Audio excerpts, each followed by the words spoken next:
तो स्वागत है आप सबका मेरे इस नए वीडियो में।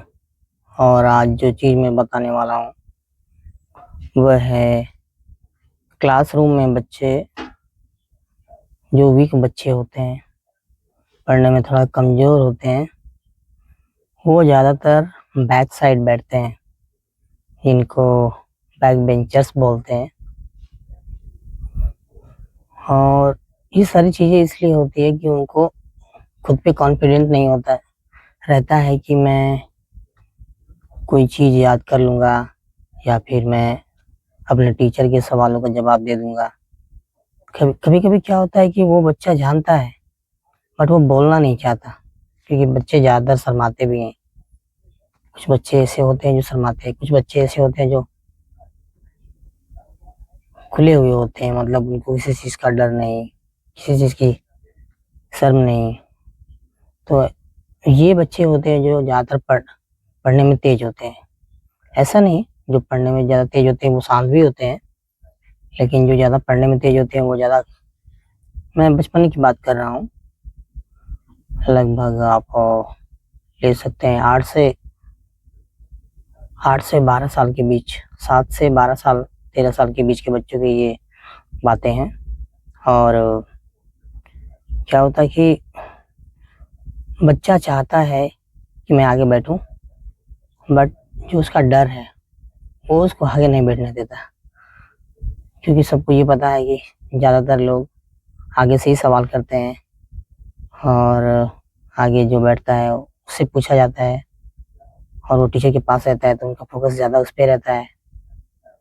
बट अब वो चीज़ें बदल चुकी हैं। अब जो पीछे रहता है उसको पहले खड़ा करते हैं स्कूल में।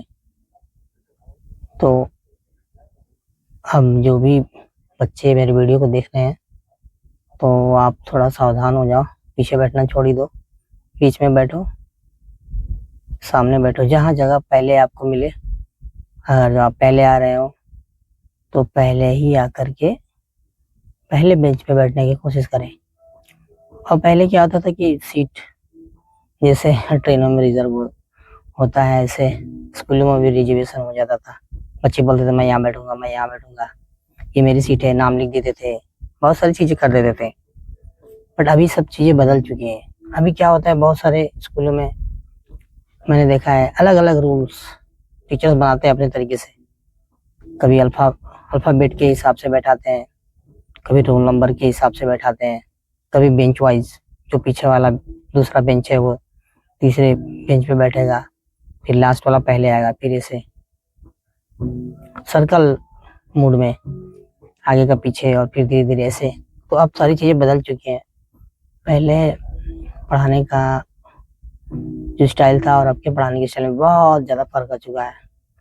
तो इसीलिए मैं ये चीज आपको बता देना चाहता हूँ, जो पहले के बच्चे जो पढ़ करके, 90s की बात कर रहा हूँ, 90s 2005 के बाद की बात कर रहा हूँ, 2005 के बाद, 2005 के पहले जो बच्चे पढ़े पढ़े के स्कूलों से पास हुए, 2005 के पहले की बात, और ये बात की बात तो बदल चुकी है।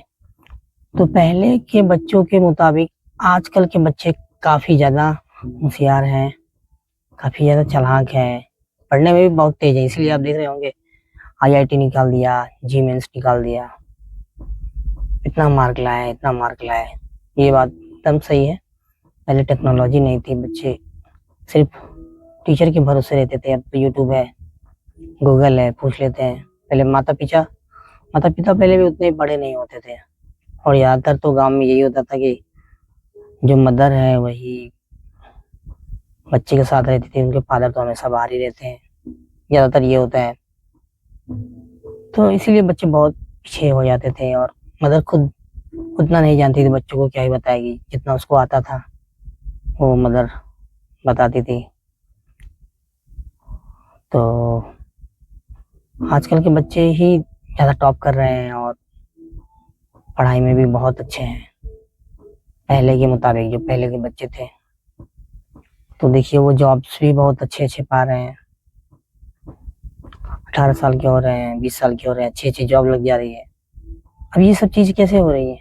क्योंकि जो ये सोशल मीडिया का ज़माना है, जो इंटरनेट का ज़माना है, दिखा दे रहा है कि दुनिया में ऐसे-ऐसे लोग हैं जो कम उम्र में क्या से क्या अचीव कर ले रहे हैं, पैसे, गाड़ी, बंगला, घर। तो उनका जो दिमाग है वो इस तरीके से डेवलप हो रहा है। हम लोगों के ज़माने में ये सब नहीं था। हम लोगों के ज़माने में सिर्फ खाना, घूमना, खेलना और जिस तरीके से अब पढ़ाई की सुविधा हो चुकी है, ऑनलाइन क्लासेस, ऑनलाइन ट्यूशन। मैं बात करूँगा दुनिया के सबसे बड़े एजुकेशन चैनल खान सर जी के बारे में। क्या क्रांतिकार आदमी है वो, क्या उन्होंने कर दिखाया जो कोई नहीं कर पाएगा। और हम लोग इस चीज़ से वंचित रह गए। खान सर शायद आप पहले आए होते तो हम लोग भी कुछ लायक बन जाते। यूट्यूब चैनल तो नहीं बनाना पड़ता। तो जो खान सर ने जो किया है वो बहुत काबिल तारीफ है, बहुत ही ज़्यादा। इससे बहुत ही गरीब जो बच्चे हैं उनको कितनी हेल्प मिली है मैं बता नहीं सकता। बहुत ऐसे लोग हैं जो जॉब पा चुके हैं कम पैसे में, पढ़ करके उन्होंने क्या से क्या चीज़ अचीव कर लिया।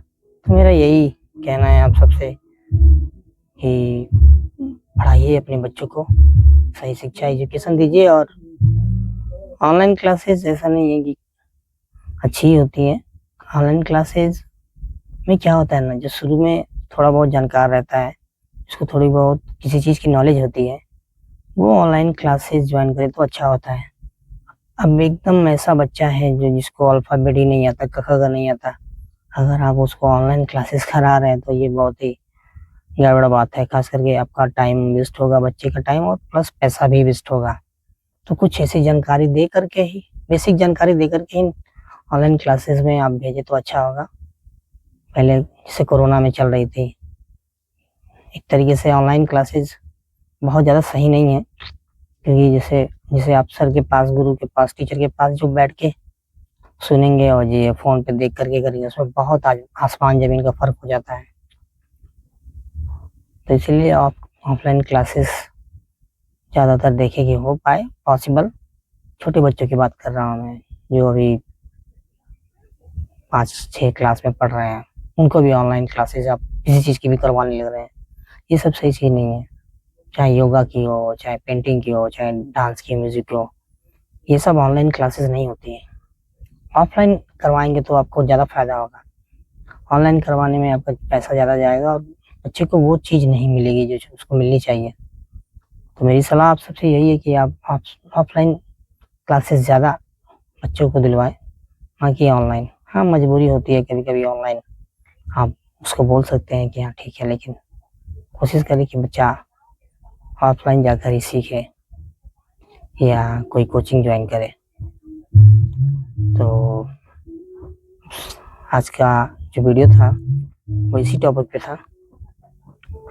नेक्स्ट वीडियो में मैं आपको कुछ और बताऊंगा, और तब तक आप मेरे चैनल को सब्सक्राइब करें, लाइक करें, शेयर करें और कमेंट बॉक्स में ज़रूर बताएं कि अगला वीडियो किस टॉपिक पे होना चाहिए।